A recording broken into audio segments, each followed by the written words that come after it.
I shot the president, but I did not shoot the vice president. You could have said, did not shoot Bob Kennedy, except they also shot Bob Kennedy. Yeah, they did, so it But wouldn't it really rhymes work. with secretary, which is better. Kennedy, secretary. No, it's deputy. Oh, sorry. Well, that was... Sorry, yeah, you're right. And that rhymes even better. So I guess Deputy I was doesn't accidentally rhyme more with Kennedy. correct. And yeah, neither does secretary. Well, no, but deputy rhymes with Kennedy. No, but okay, Kennedy. You just said it and you just realised it didn't. Deputy Kennedy. And also, the way I look at it is if you like kind of say secretary. Secretary Kennedy. Oh, okay, I don't know. You're an idiot. It's a half rhyme. You know, like how sometimes Eminem will like rhyme things that don't rhyme. But yeah, like, no. or this one time, the popular grime rapper London, Young'un from London, said, "You've got a pen and a pad. Don't want to hear you talk about women when you've always got men in your house."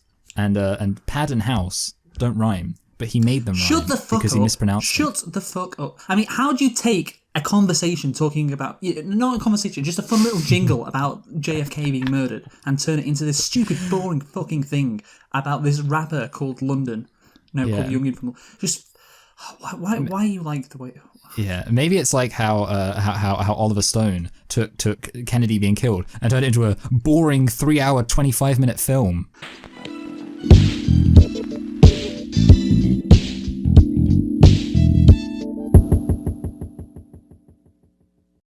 Hello and welcome to Select and Reflect, the movie review podcast where we look at films that have come out in the near and distant past. We give them a couple of watches and evaluate them beyond the first impressions. I'm your host Michael, and I'm joined as always by my co-host Luke. And this week we are celebrating the 30-year anniversary of the release of JFK. I don't think is there any other reason we're celebrating it apart from... Oh wait, didn't you said there was like this film that was tangentially related, didn't you?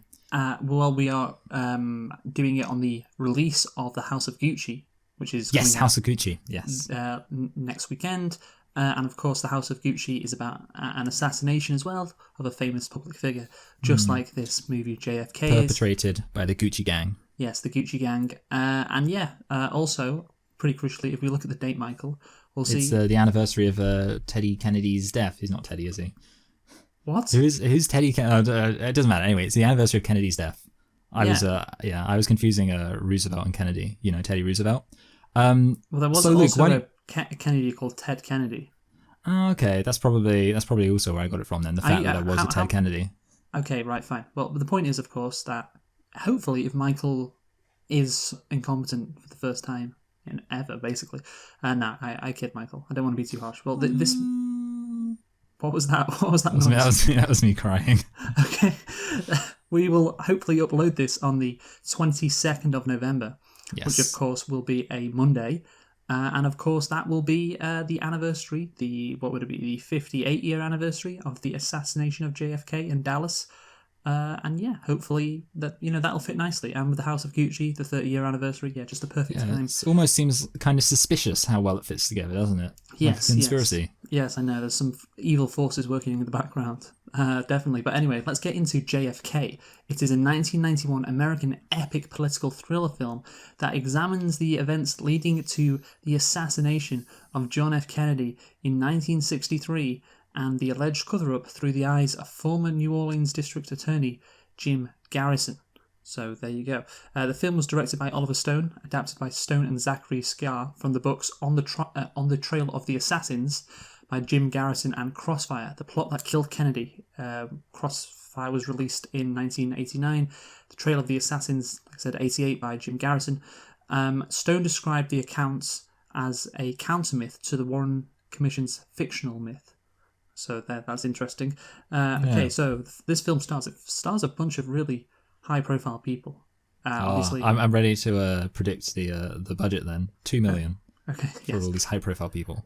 Kevin Costner, obviously, also in Dances with Wolves. Was this year or last year? It was last year, I believe. Yeah. And of course, Robin Hood this year, or in 1991. Yeah, so he was on a hell of a run. Kevin Bacon, Tommy Lee Jones, Laurie Metcalf, Gary Oldman, Michael Rooker. So many famous people. J.O. Sanders and Sissy Spacek. I don't know how to say that. Kevin Spacey? It's not. It's Spacek or Spacek. Anyway, Elon Musk's SpaceX. Shut up. The release date was December 20th, 1991, so we're a bit away from the 30th anniversary of this film. And Michael, can we have a guess at the budget? Firstly, the runtime. Don't have to mention it.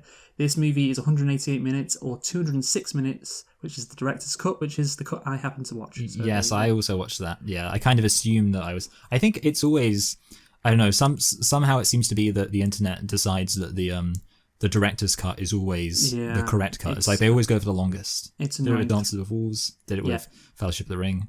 3 hours 20 minutes. Anyway, guess the budget, Michael. Well, yeah, obviously I jokingly said 2 million. I think it's got to be at least double that. No, I'm joking. I mean, it's got a lot of famous people in it. I almost want to say the fact it was longer probably meant it must have cost a bit more. 40 million. Yeah, well done, bang on. Well done. That is great. Okay. I'm so happy. Nice round, because whenever it's a nice round number like that, I think maybe he'll get it.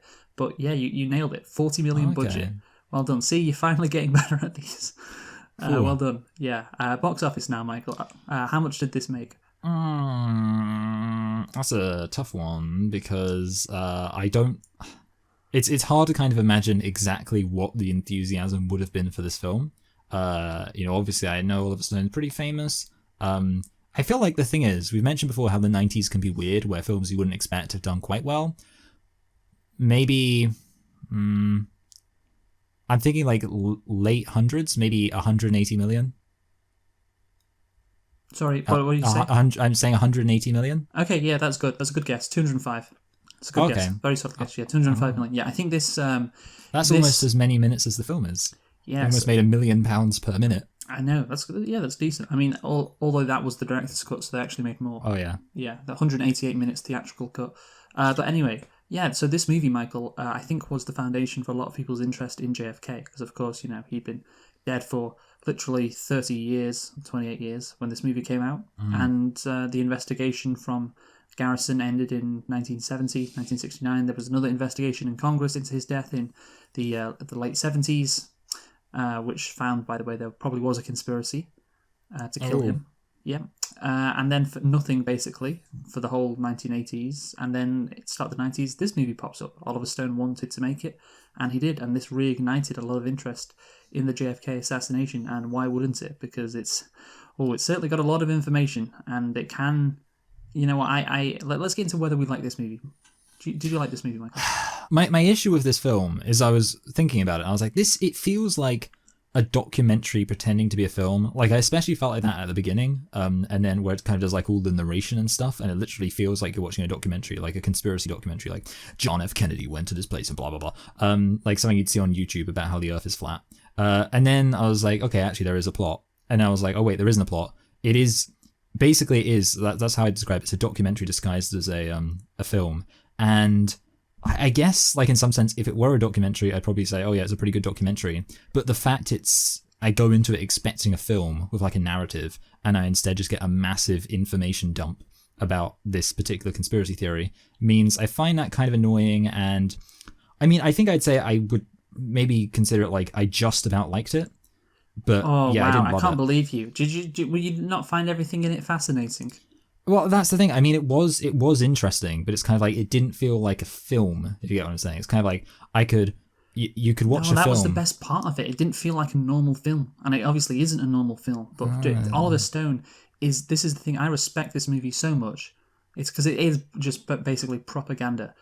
Oliver Stone trying to convince you that JFK was an angel, and that the CIA and everyone else, took him away from him. They assassinated him, and that this president, he was the greatest president in American history, was taken away from us. And you have to respect the amount of effort. Imagine the amount of effort he had to go through to do this. And this film, obviously, it's 3 hours long, but it doesn't. It genuinely, like, there is not a moment there where you're like, oh, this is really dragging, because it constantly hits you with new information, new revelations about, of course, one of the most famous events in modern history, the assassination of JFK. And of course, it's inherently interesting to think about, like, why, it was covered up. Okay.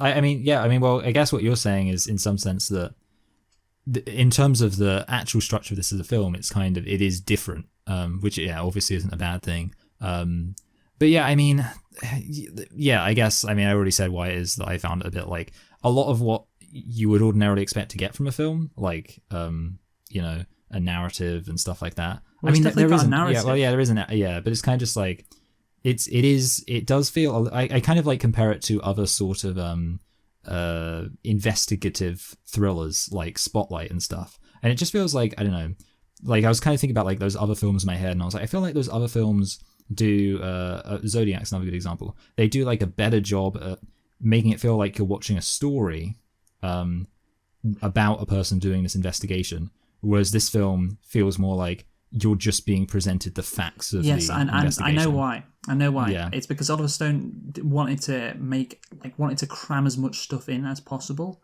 and that's why the movie's 3 hours, because every little detail about this assassination which did not add up, he crams into this. And there are multiple scenes where Kevin Costner as Jim Garrison, it's just like, he's got his team around him, and they're discussing this information, and he says, well, and to further complicate things, Lee Harvey Oswald was seen on a telephone just an hour before the assassination saying, yes, Mr. Director of the CIA, I am going to kill him.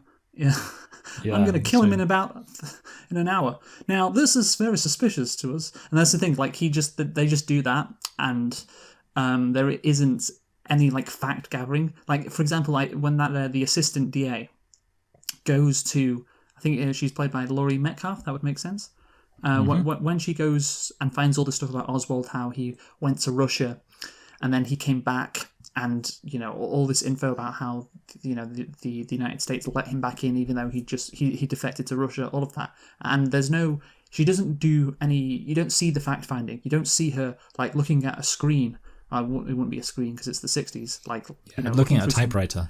Looking at a typewriter, or going through the public records and like gasping like, oh my lord, like they let him in within 48 hours. She just says it like that. And so of course it's not really about the investigation, therefore, and that, I guess this does make it a worse movie. It's just about giving you all the information you can. But I respect that because Oliver Stone, all he wants to do is give you everything, just utterly convince you. Just it is a propaganda movie essentially, and that to have the will to do that, the gumption, and the key thing, what he is doing, of course, I don't really care about JFK, but he is attacking what is now known, I guess, as the deep state in America. He's attacking. He was the original QAnon. Yeah, I mean, he's not really, because he's not anonymous, and also because he's lying, unlike QAnon. Obviously, QAnon's real, and JFK was assassinated by one guy, Lee Harvey Oswald. Yeah, changed my mind. Yeah, the thing is, he's trying to utterly convince you of this one point, and he's giving so much effort and passion in, and again, to have the guts to do that, to produce a $40 million movie with all these actors, that's like, it's such a unique, unconventional movie, and you have to respect his will to do that. And again, it's a wild ride, and who knows how much of it is true. There are definitely bits in this movie which aren't true. But I can identify them, and I understand why they're in the movie. But yeah, overall, it's I just have to say respect. Tip of my cap to him, for doing something like this, because this is a passion project for him, and obviously, it could have been more conventional. It could have been like Spotlight, but our favorite film. That's the thing. He's interested in changing the way people think about this case. That's what he's interested in. He's not really interested in making that good a movie. He's interested in changing the way people think about JFK and the intelligence community in the United States, the military-industrial complex, and he's using the medium of film to do that. And I have to respect that so much, because that's surely that's a higher thing to try and achieve, to try and change people's minds than make a good movie. Yeah, I suppose you're right. It is a higher thing to try to achieve, especially if it's something good, like. For instance, A Time to Kill. Yeah, I know that you're a big fan of Birth of a Nation, because it is trying to impact people's minds and the way they think. I don't respect that. You always said you love it. I don't respect that because of its mission, its goal. But you have to say that how effective was it? was incredibly effective. Obviously, That's we all know that. And and also, it's going to be like another film we're doing about Christianity and the little debate. That's going to be full of lots of information about whether or not a certain god is dead. Yeah, no, but that's the thing. Like using your medium, using the power of film to try and convey the message you want to convey and try and convince people to change their opinions. And by the way, it succeeded because this did lead to like legislation in Congress being passed in 1992 based on assassinations because of the interest that this movie garnered in the JFK assassination. Like it was a massive success, and that's the thing. I have to just tip my cap to Oliver Stone, even if I understand the movie isn't that great in a lot of areas, and it does sometimes not dabble too well with the truth. But respect. I don't know. See, I kind of want to ask this now while I remember. How would you compare this to a film like Vice? Because what I remember about Vice is it had a very kind of documentary style kind of, and I guess The Big Short did too. Like Adam McKay's, non-comedy films, they're very kind of like cinematic documentaries. I was wondering if Vice was very well. Yeah, I think the thing about Vice, maybe it didn't have like enough of a focus. It was like very all over the place. That is the issue with Vice. Yeah, it's just like, oh, this guy's really bad. And my problem with that is, well, of course, everyone knew Dick Cheney was really bad. Like it's literally called Dick. Yeah, and that's this movie does it a couple of times as well. But Vice was a lot worse in how it just very pandering. It showed you a scene, and then there was I think Jesse Plemons, who was like, and this is when Dick Cheney knew being a bad guy was the key to success in Washington. And it really does like, spoon feed you. Yeah, it literally and it's like that is not necessary. It's necessary for The Big Short because you're dealing with complicated things, but it's not necessary with fucking Dick Cheney where he's like, yeah, let's bomb Laos, let's do it, let's lie, and it's very easy to see he's the bad guy. You don't need somebody else. And the thing is with this with JFK, like it's this one person's pursuit of what in their mind, of course, it is, and what in Oliver Stone's mind is the truth. So it is different to Vice in that respect as well. There's also the fact that JFK could stand for just fucking kidding. JFK, just fucking kidding. Oh, this is a joke. But let's get into the suspicious. Do we have nitpicks? I've got two. Well, one of them. Oh yeah, okay, I have got two. You go first because I've got 0. Okay, so the first one's going to be, and it's a reference to the film we did last week. Imagine shooting somebody before a trial. Because of course, not Oliver Stone, Lee Harvey Oswald, gets shot. Or was it? Oh my god, I can't even remember. Oh, we did Ghostbusters, duh. Oh yeah, remembering Ghostbusters, that person gets shot before the trial. No, yeah. So I was thinking about that, and I was thinking, isn't that funny? And then the other one is that it's a little nitpick to do with Oliver Stone's wider filmography, because I guess maybe that Oliver Stone made the film W, and he also made the film Nixon, and his films W and Nixon are broad biopics about those two presidents, and I just think it's very misleading of him to then make a film called JFK. Well, actually, he didn't then make it, but make a film called JFK and not have it be about the president. Because it's like, imagine, okay, you're sat there, you're looking at Oliver Stone's filmography, shut up. And you're trying to be funny. You're trying to be funny. I don't know. And I'm correct. He made this movie first. I know. Okay. First. Yeah, I know, but like, he made this movie. No. He should have anticipated it. He should have planned ahead, like Marvel. Okay, right. So he made this movie first, and he did Nixon. Unfortunately, Nixon wasn't assassinated. Unfortunately, George W. Bush wasn't assassinated. Not because I want them to be killed. Just because they did bad stuff. Yeah, well, it's why is it only people who do good stuff get assassinated? Yeah, I wonder why. No, but it's because obviously, then if they did get assassinated, actually, he would care. You know what? That's the thing. He does not view Nixon and W. Bush as good as JFK, obviously. So he wouldn't. He would trying to prove why the assassination was a good thing. Yeah, in those two movies. But anyway, let's get into JFK, an epic political thriller, that is for sure. So, basically the whole concept is Oliver Stone is convinced that Kennedy got shot because he was opposing the military-industrial complex, and it's important to understand that it just wasn't some crazy communist Lee Harvey Oswald acting alone. This was a coordinated attempt to take the president's life because of a bunch of people in the intelligence departments of America, the mafia, the Cubans. They were all angry at him, all very powerful people.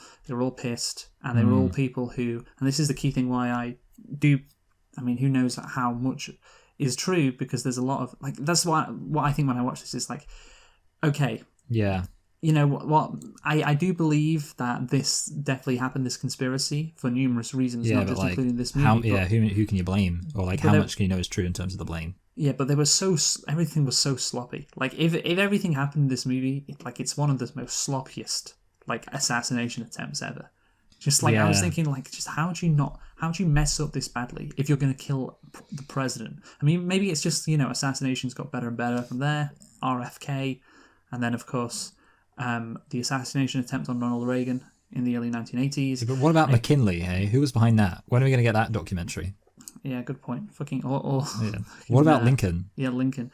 Yeah, the assassination attempts just keep getting better and better until they are suicides, as we saw with Epstein. Oh yeah, yes, exactly. Yeah, again. So it's just like progress, over time. Like now Epstein is ruled like it's not even like, oh, who killed him, or it's some weird loner. It's like, no, it's a suicide. There's no, there's not even a perpetrator behind it. But anyway, let's get into the plot. So yeah, I think again, you get some initial intrigue with the situation.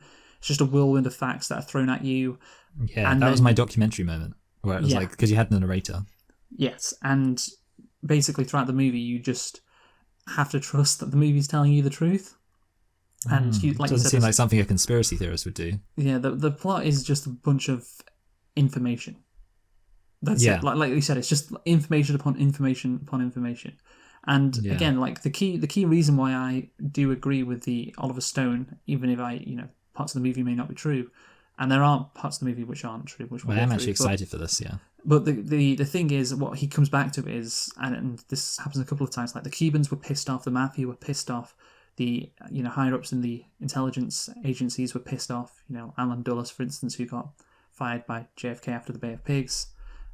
These people are used to getting what they want, and if all of them are pissed off at one person, then I could see why they would take such drastic action. Yes. Yeah, that's ultimately. I mean, you almost can't really blame them, can you? No, you can't blame them. I would. Anyway. I would do it too if I was being screwed by Kennedy.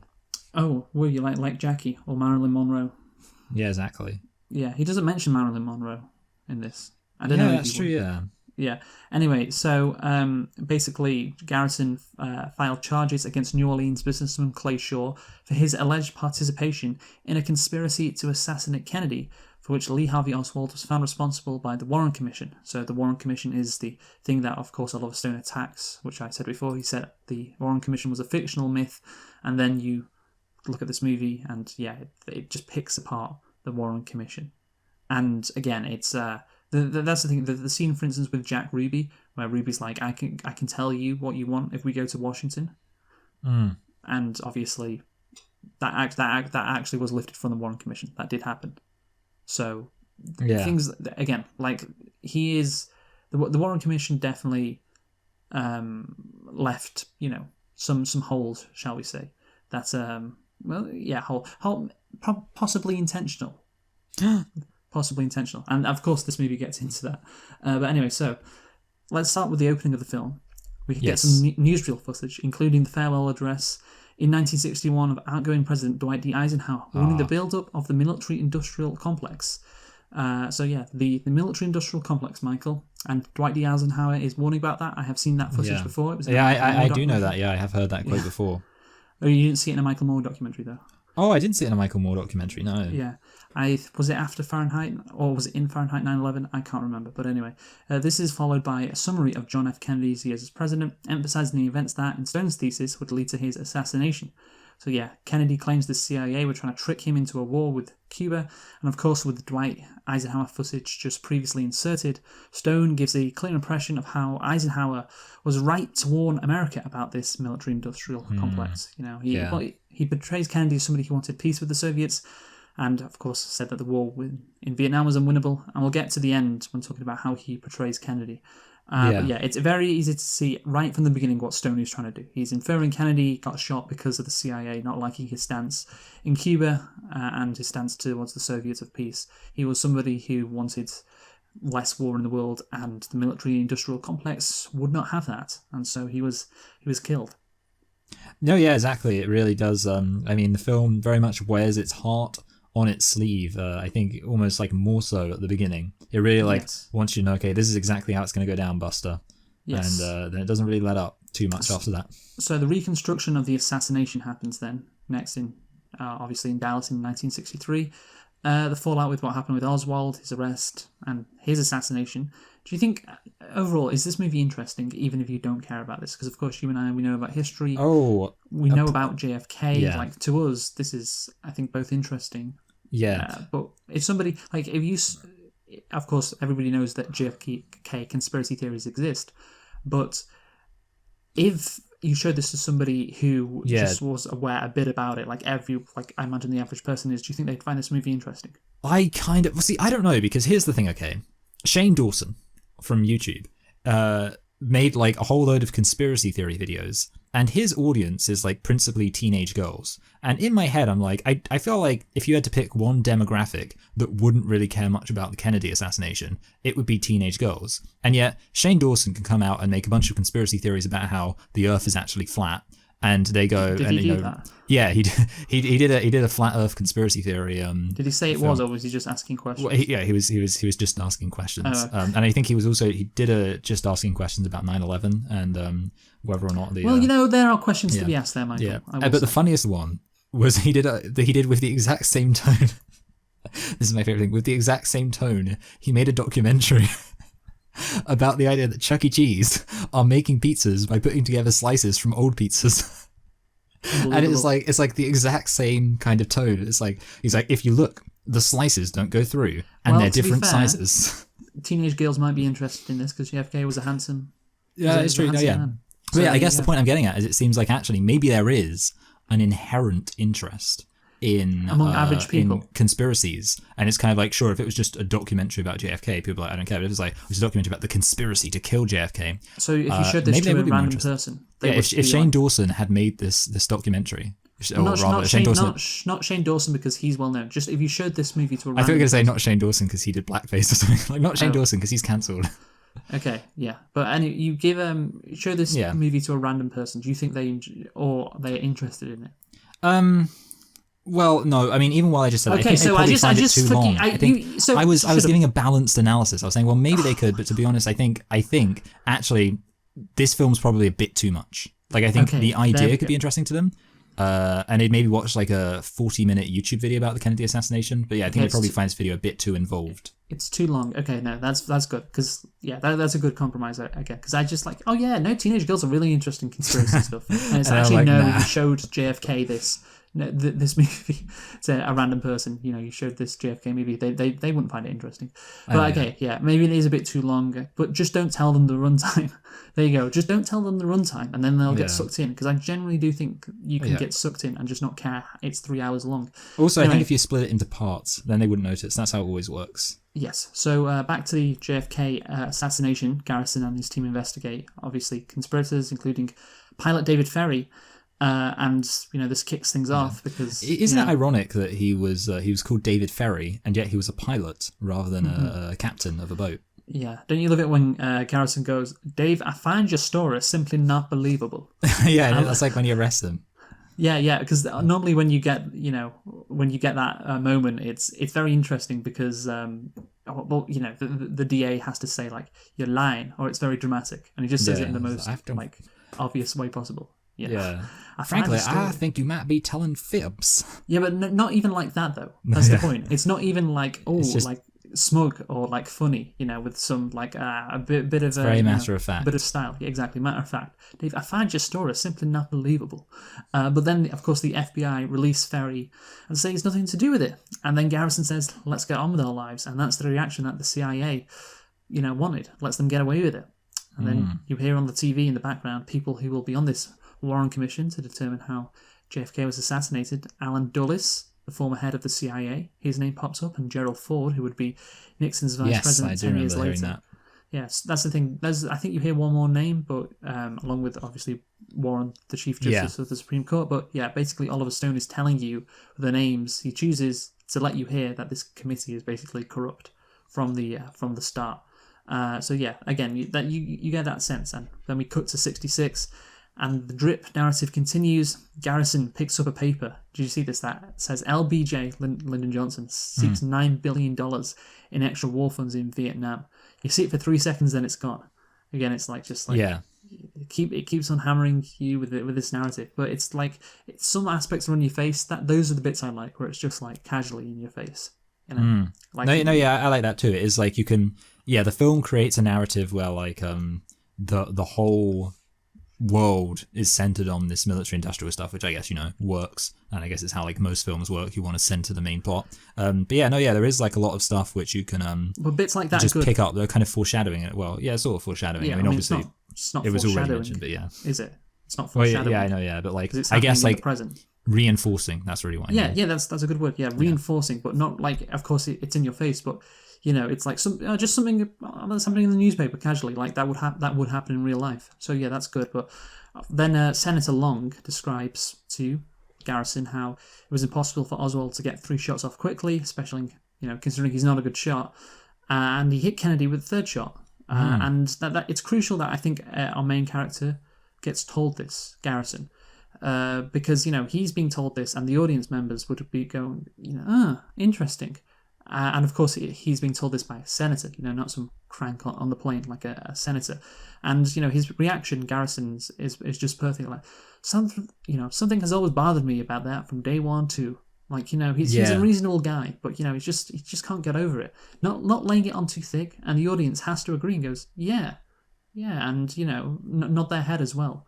The main character has to conclude something's up, and the audience has to as well. It's I think that's the thing. The setup is good, with Garrison just being like, I can't shake this, instead of like dead set from the start, being convinced there was something wrong. He has to, because then he would seem maybe a bit like gung-ho and a bit too paranoid, I guess.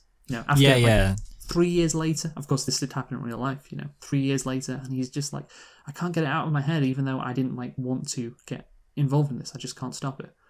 So yeah, what do you think? No, I agree. Like I think ultimately having him like willing to go along with it, but sort of just like, I mean, to be fair, it is kind of also the way that I would respond if somebody was telling me something crazy. I'm not saying that that's how this guy, but it's kind of like, it is sort of that reaction, just like, I suppose that. But I guess, no, it's not quite the same, because he's just that little bit more enthusiastic, but he's not like too enthusiastic. So it's kind of like... It's a perfect balance. Yeah. It's sort of like, because if somebody started telling me about Kennedy and I didn't know anything about Kennedy, started telling me about the Kennedy assassination, I'm like, oh yeah, I guess that makes sense. But like in this case, it's just that little bit extra where it's like, oh yeah, I actually thought about that. And it's like, okay, yeah.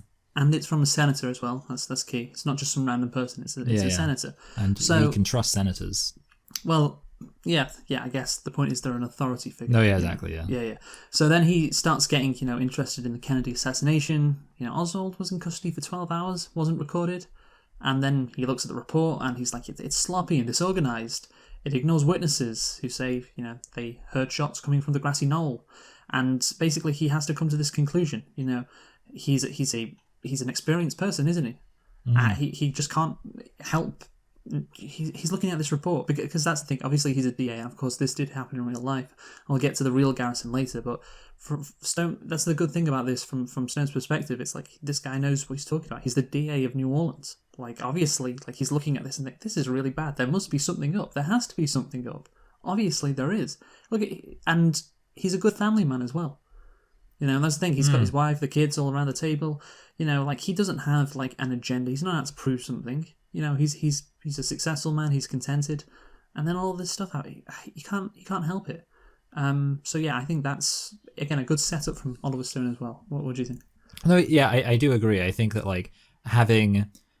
I mean, it's kind of like obviously the dynamic with his family. Again, it kind of makes you think about A Time to Kill. Where because you've got like the whole thing about, except it's less ridiculous in this film, but like I was thinking about how you have the whole thing about like the family being threatened and being like, you gotta stop this, and he's like, I can't stop it, I gotta fix it or whatever. I was like, yes, this is what we love, people being attacked. I was like, to be honest, I'm disappointed the Klan hasn't shown up.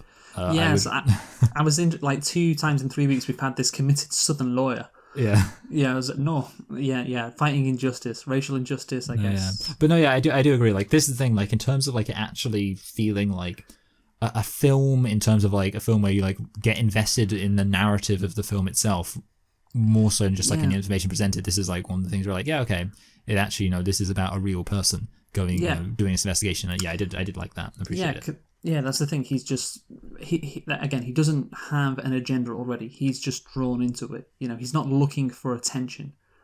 Unlike the real Garrison in real life, of course, this is what Oliver Stone's trying to do with his propaganda. He's just trying to find out some stuff. He's just asking questions, and of course we see him poring over the Warren report, and he's frustrated. He can't believe how poor the investigation is. Again, he's coming from a place of expertise when he's reading this, so if he is shocked, then the audience has to be shocked as well. Yeah.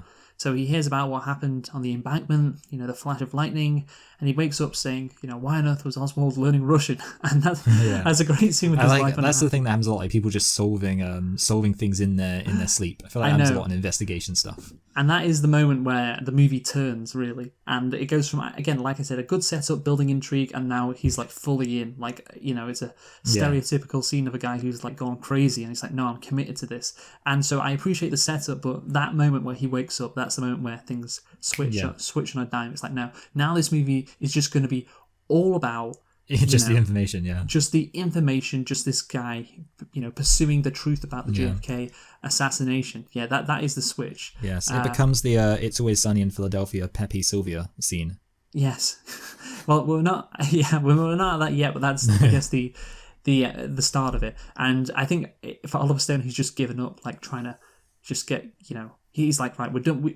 I think it takes about 30 minutes. It's like, right, we're done with the setup. Like, we're just going to have information hit you again and again and again from this point onwards. Of course, him learning Russian is the start of that. And, it's a good point. Why was Oswald learning Russian?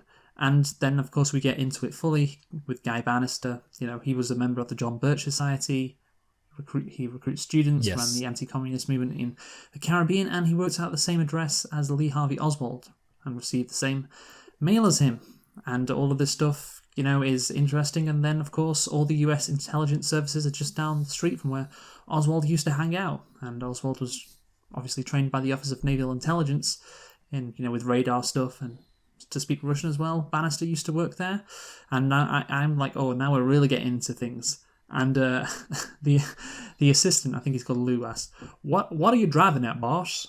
And I just think that's one of the moments where I'm like, yeah, come on, it must be obvious. Yeah. Like, the US intelligence agency was partially responsible for Kennedy's death.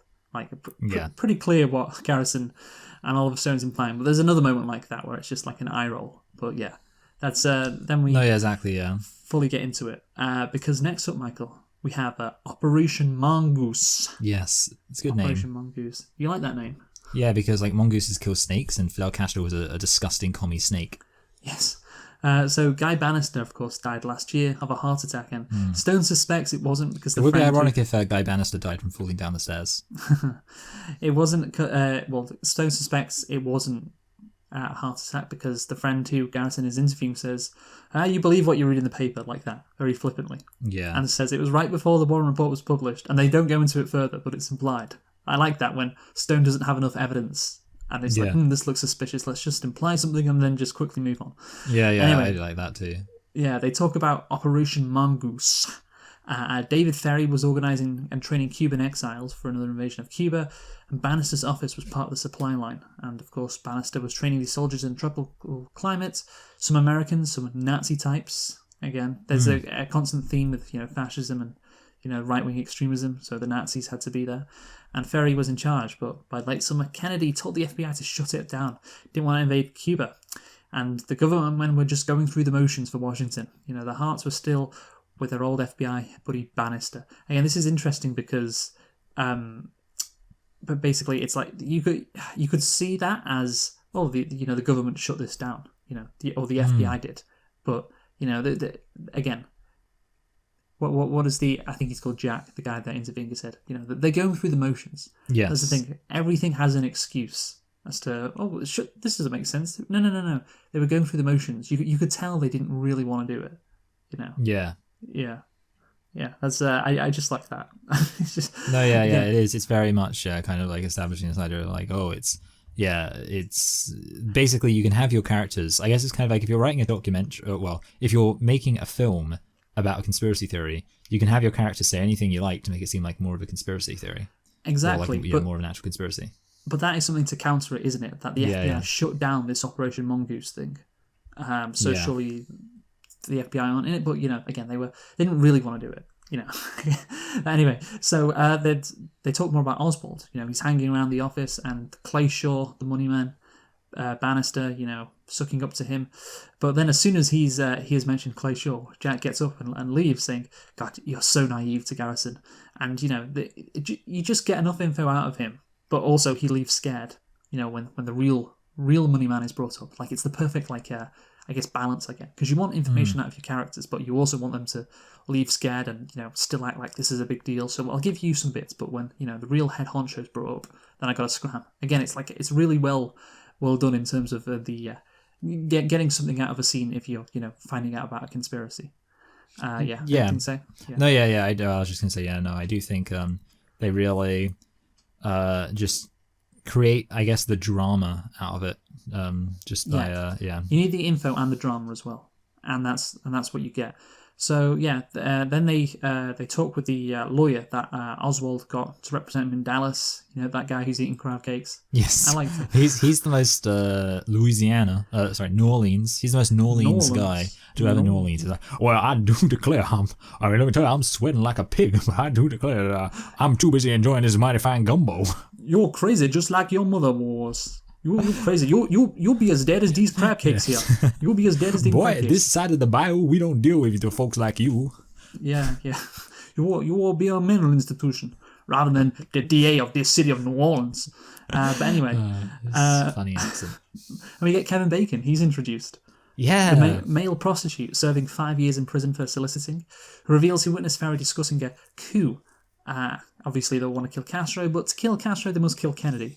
As, you know, well as briefly meeting Oswald, O'Keefe was romantically involved with a man called Clay Bertrand, who of course is Clay Shaw. I doubt. Here's the thing: Ferry is like talking about how to kill JFK in that room.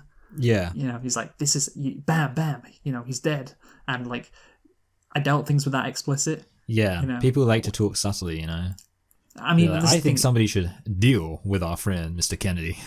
Yeah, but no, I can imagine like Ferry saying something like that. But if you go back and watch the scene, he's like very specific. Like he nails what happens to Kennedy. Yeah. He really does. He's like, He literally mentions triangulation, right? Yeah. I think he does. Yeah. And you can talk explicitly about killing him, but I don't know, like sneaking into his room at night and just shooting him in the head, like for instance. And of course, that isn't at all what happened in his assassination. So yeah, it's very again just adding that in. No way to tell if that's true or not. But you know, there's again Oliver Stone. He knows what he's doing. Then we find, of course, a bunch of witnesses died, and the dope dealer for Jack Ruby died. The guy who saw what was going on in the embankment died too. And again, I think in terms of like. That is probably the biggest reason why. Oh, sorry, not the biggest reason. That is one of the reasons why I think a cover-up is likely. Because the thing is, the CIA, again, I think if all of that stuff was true in the movie, like about the CIA, they were so sloppy, man. They were so sloppy. But what's the best way to stop being sloppy? Just kill the witnesses. So that's what they did. Yeah. I mean, a lot of the people died. I mean, you do but then that's the thing. Like, obviously, sometimes governments are just really happy being obvious.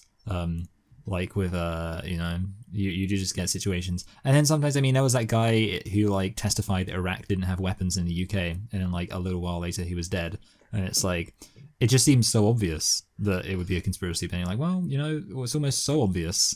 Maybe that's what they're always banking on. But that's the thing. It's not obvious because it can always be explained away. Yeah. Because it can always be explained away by he was if he was hitting a hit and run, it was killed in a hit and run. Like what? Yeah, it depends how many like witnesses you have to kill. Because like if it gets to a really high number, then you're kind of really you're really pushing. You're going beyond people's suspension of disbelief. But if it's just like well, those two people were very key. The guy who was watching the embankment, probably the only witness who saw the back of the grassy knoll, given where it was, and then also the fucking Jack Ruby's whatever she was to him, drug dealer, I think. Yeah, something like that. But yeah, so I mean that I think is pretty key. Again, that's the thing. I can't imagine if you are trying to hide a conspiracy, you kill people. That's what you do. You don't just leave them out in the open to blabber about stuff. So that makes sense. And again, they're key witnesses. But anyway, so the assistant DA comes in and spills the beans on Oswald. And this is where the whole, in terms of like the spotlight thing, would be this assistant DA She looks through some files and she's shocked that Oswald, for instance, defected to Russia and gave the Russians some military secrets. And then she's looking up like Francis Power's plane. Oh my God, it was brought down 6 months later by the Soviets. And then she looks again and she's like, the Khrushchev-Eisenhower peace summit failed because of that. And therefore maybe someone in the military didn't want the peace summit to happen. And then he gets back to the United States easily. And he didn't get prosecuted as a traitor after defecting. And, his sweetheart gets back to the United States, even though, she's a niece of the colonel in the Soviet military. That's the thing. She would go crazy finding all this information out for the first time. And the audience, should go crazy as well. But the thing is, she just turns up to this dinner. Yeah, exactly. Just, like I said, just spills the beans. Just gives it all. Yeah, it's just such a massive dump of really important information. Yeah, and again, like that, if you're just interested in cramming as much information into a movie as possible, then that's what you do. But again, because it would take so much more time to actually film this woman finding all this stuff out, and it's much easier just to give it all to the audience like that. Because that's the thing. I think Oliver Stone knew everything he wanted to put in the movie. Time was an issue because it's 3 hours. It's 3 hours, but the pace is relentless. It doesn't slow down really at all. But it can't. Otherwise, this would be the longest movie ever if it did. Obviously, what I find interesting about the Oswald stuff again, which is very, obviously all that stuff I mentioned before was interesting, but he joins the white Russian community in Dallas who are anti-communist, and he becomes friends with an oil man called George de Mohrenschildt, who was in the Dallas Petroleum Club, rumoured to be a Nazi sympathiser. Now, we know that the CIA did not care, and did not care. Maybe they thought it was a bonus that they could get people who were in Nazi intelligence to work for them. That is a pretty well-known fact. So again, that's something where you can definitely lean on and say, oh yeah, there was he definitely worked for the CIA, de Mohrenschildt. And yeah, again, Garrison refers to him as Oswald's handler, probably CIA. Again, not any evidence, just a suspicion, but I think that is probably a true suspicion. Do you know about George Bush? I've heard of him. As it refers to him being a member of the CIA. Because he was also a member of the Dallas Petroleum Club, I believe. Oh, okay. I mean, I do know because I've actually seen the George Bush biopic that he worked for. He got a job at an oil rig for a while, and yes. according to the W film, he was a bit of a maverick there. Yes. We talking about Bush the Elder, right? The one that was president from 88 to 92. Oh no, sorry, I'm talking about the other George Bush. No, okay, this makes. Oh yeah, so the older Bush, the one who didn't depose, what's his face, Saddam. Yeah, so he was a member, I believe, of the Dallas Petroleum Club or whatever, and he also had ties with the CIA. I think he was friends with Allen Dulles. And apparently he, again, was in Dallas on the day that JFK died. Again, very, very, very interesting. Just, and then his job later on was cleaning up the CIA, and then also the assassination attempt of Reagan in 1981. And do you know what's important about that year, Michael? 1981. I'll just say it was the first year of Reagan's presidency. Oh yeah, okay, I did know that. Yeah. First year of Reagan's presidency. So that means he'd just been elected, which means that, of course, he was his vice president. Oh, George W. Bush. Yeah. Yeah. Okay. Yeah. Because I knew it was his vice. Yeah. Again, if this assassination happened in 1984, George W. Bush would have become in charge. Yeah, and apparently John Hinckley was, I believe, had a relationship with the Bush family. Or was it John Hinckley's brother who had a relationship with the Bush family? Anyway, again, it's just, that's the thing. That I think George Bush basically has been involved in quite a lot of this kind of stuff. The Skull and Bones Society in Yale, for instance. He's real. So this is why he is. He's dead now, Luke. Oh sadly. Yeah, he's dead. Yes, unfortunately, he's dead. So yeah, that's what I do find interesting about. Again, when did 9/11 happen, Mike? No one's ever made. Oh, sorry. Oh, wow, that is interesting, isn't it? Oh, wow. That 9/11 happened in 2001. The first year of his son's presence. Yeah, hold a minute. And also, here's an interesting thing. Pearl Harbor happened in 1941. So what happened in 1921? I'm not going to blame Bush for Pearl Harbor. I'm just saying it's interesting that these seismic events happen early on, like obviously Kennedy, the Bay of Pigs happened very early on in his presidency as well, in 1962, and then of course Reagan and again, it's just interesting. Like he doesn't waste a lot of time, just gets straight down to it. They get the people in place, and then I don't know, Michael. It's just interesting to think about, isn't it? Yeah, we're just asking questions. But no, I tell you what, they should make nobody. I mean, somebody probably definitely has, but I feel like nobody's really made a film about George H.W. Bush. Probably because he's really boring.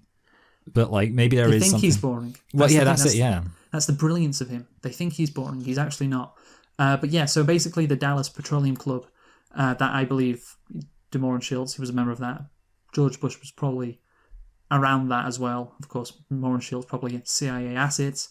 And as I think Ferry says later, if you're part of the CIA at any point, you never leave. So the owner of the book depository, where Oswald shot JFK from, obviously was owned by this Williams guy. He had links to the CIA, worked for Bell Helicopters, who sold things to the CIA. Again, all of that is, you can say, it's just conjecture. It's just like, it's just all random. But again, I mean, you put the pieces together. It's it's hard to prove it. It's very hard to prove it in a court of law, but you can use your common sense, basically. And Marina then moves in with the Williams family, and that's the key thing. But what would, because Oswald, what would, that's the thing, because the Williams family, they knew Oswald, obviously, and they knew his wife Marina, and so probably, I think Oswald, he didn't know he was going to get done for this assassination. Like it was all going to be on him. But basically, like, how could the CIA do this to somebody he was loyal to? Well, let's make sure his kids and his wife, let's make sure they're set up. They're going to be okay. They're going to be protected, basically. Yeah. So that's all worthwhile. Yeah, that's the thing. Like you feel like you're betraying somebody, who's like done a lot of stuff for you, but then you're like, well, we're going to look after his family when he's gone. So yeah, I think again that kind of fits into this puzzle as well. And again, after all this stuff about Oswald is given, the assistant, I love this, goes, "I'm last, boss. What I was saying." Yeah. They like to still be stupid. Again, is that necessary? I think you've just pretty much laid it out. Is it not clear to everyone that Oswald wasn't a real defector and was a military asset used by the CIA to assist in their objectives to continue the Cold War? Is that not interesting? But they spell it out. And Garrison goes, that famous line, Michael, we are through the looking glass. Yes. We're through the looking glass here, people. Of course, parodied in The Simpsons. Yeah, I do. Is that the one where they think that there's like everyone's vampires? It's like because they invent the tonic, yeah. Yes, the tonic, yes. And then he goes like, white is black, black is white. And that's the thing, that kind of talk has become so cliche and parodied. But at the time it wasn't. That's the thing, I look back at that scene and I cringe. It's like, it's so... conspiracy theories are in now. Yeah, but it's like, it's so obvious, like, white is black, black is white. It's like, okay, come on, it's so cliche. But that's the thing, like, this film created the cliches. I think we've had this problem with a few movies before, where we look back on things and they're like, it's so cliche. But if those movies help create those cliches, how can we criticize it for? But it's just on the rewatch, it looks... I get you, yeah, that's it. Like, basically, sometimes a film which comes out with an innovation and then gets copied, it's like, it's like a curse. You come up with these, you come up with this big conspiracy reveal, and everyone's like, I'm going to have my conspiracy reveal be just like that. Then you go back to it, like, this conspiracy reveal is a bit formulaic. Yes. So then they go on to interview people about the assassination in Dallas, and then they talk about, what happens at the grassy knoll, cigarettes being left, the driver stopping right in front of them, etc. Why was the driver going so slow? All that interesting stuff. And then the Warren Commission stating that the interviewers could not identify Jack Ruby when a female witness could. And again, another woman saying, 20 minutes after the assassination, she got took into a police station and told she only heard 3 shots. Again, that's the thing, these housewives, I assume they're housewives, I'm sorry if they're not, but it's the 1960s in Texas. They look and sound honest, they're honest, God-fearing Americans, they're not some crazy, you're going to have to believe them, right? You're going to have to, and to be fair, why would they lie, Michael? Why would they lie? Women, it's very. That's how I feel about QAnon. Again, it's very gauche for women to want attention, particularly in the 1960s. Yeah, that's true. If they really wanted to get attention, they would have just burnt their bras. Wouldn't have bothered with this whole conspiracy thing. Yeah. Okay. So then we get a great. I love this scene where Garrison and his assistant try to simulate what happened with the Oswald shooting, and they're like, "It can't be done. The leaves on the trees block it. He fires so fast." And that's the thing. The assistant, again, he doesn't sound like a crank, does he? He says, this is the whole essence of the case. The fact that he could not have killed, or he could not have fired the shots, could not have killed JFK. Yeah. And he is slow and he's calm as he says it. He doesn't, he just looks like a normal guy, doesn't he? No, yeah. And, yeah. He also says, Right, why not? It's just like, well, it's just a matter of fact. You can't do it. Yeah, but, not as bad as you did it just then. Yeah, not as bad as... Just very slow, very calm. Just like, hey, this is how it is, man. I don't know what to tell you. And then that's why I feel like a lot of these people who are really high up on these things and kind of work out how it is, they probably get really jaded about it. I feel like that's kind of how the CIA is able to keep doing all their crazy things. It's once you got that high up, you're just once you've gone through the looking glass, you're just at that point you're just jaded about it. Just yeah, we torture people. That's the truth. That's where Obama, we tortured some folks. Yeah, he'd already seen the Kennedy assassination filmed from an angle no one's ever seen it before at that point. And he's like, oh boy, okay, guess we're just going to have to accept the fact these are the kind of things that happen. He also says, why not shoot Kennedy coming up the avenue when it's a much easier shot? And again, you have to be like, yeah, why didn't he? Why? I mean, that's something that is very simple. Yeah. Yeah, and it's just and you don't really need, there's no complicated nature to it. It's just you've got an easier shot, why wait until... he's behind some trees, it's further away from you. Why not just shoot him as he's coming up Houston Avenue? Unless you wanted that triangulation thing, Michael. Yes. Of course, then Garrison makes the case the parade route was changed suspiciously, and the Dallas mayor's brother was the deputy director of the CIA, got fired from the Bay of Pigs, called Kennedy a traitor. Then Alan Dulles, the director of the CIA, was on the Warren Commission, and it all makes sense, to him, and he says that classic line about the Fox investigating the chicken coop. I like that classic Southern line. But yeah, again, that's the thing when you think the Dallas police were also in on it. The Dallas mayor was also in on it. I don't know. It just seems to me if you're saying that the police were in on it as well, maybe it's just the head of. Maybe it's just the police chief. I feel just one police chief. Yeah, exactly. Yeah. That's it. And also, I know that's the thing with these conspiracy theories. You have to think I feel like they must have a way to kind of have people be in on it, but not fully in on it. They kind of trick them somehow, or maybe they say maybe you go to people and go, actually, Kennedy's he's a secret Muslim. He was born in Kenya, and it's okay, in that case, I can see why he needs to go. What is the biggest amount of people do you think could be in a conspiracy? Is it 40 people? Because that's not that many people. No, yeah, exactly, 40? yeah. If you had 40 people in a room, you could know all of them. You could... Because think about when you were back in school, you had 30 people in your class. You know everybody in your class. Yeah. And so it's not... And that's the thing, if it's just a few people from every organization, the CIA and the FBI, the top people, and maybe the police chief of Dallas, the Dallas mayor, it makes sense. And then you've got a lower, I guess, tier of people who kind of know what's going on but don't really, and are just kind of doing the notes. Yeah, well, not so much pawns because they kind of know what's going on. Rooks. And then you got a tier below, which are just the pawns, which are just soldiers who have no idea at all. Yeah, and they probably believe it's about freedom, idiots. Yeah, exactly. I mean, that's the thing when they were shipping the guns to Dallas, for instance. Did people involved in that know they were going to shoot the president? It was just this is what we got to do. And this is our just tactic. Following orders, man. Yeah, exactly. And only a few people at the top really need to know. So that's how these conspiracies can possibly work. And again, I don't think 30 or 40 people knowing. And how does this not get leaked? Well, 30 or 40, it's not that much. And they know if one of them leaks it, then, hey, their life is over.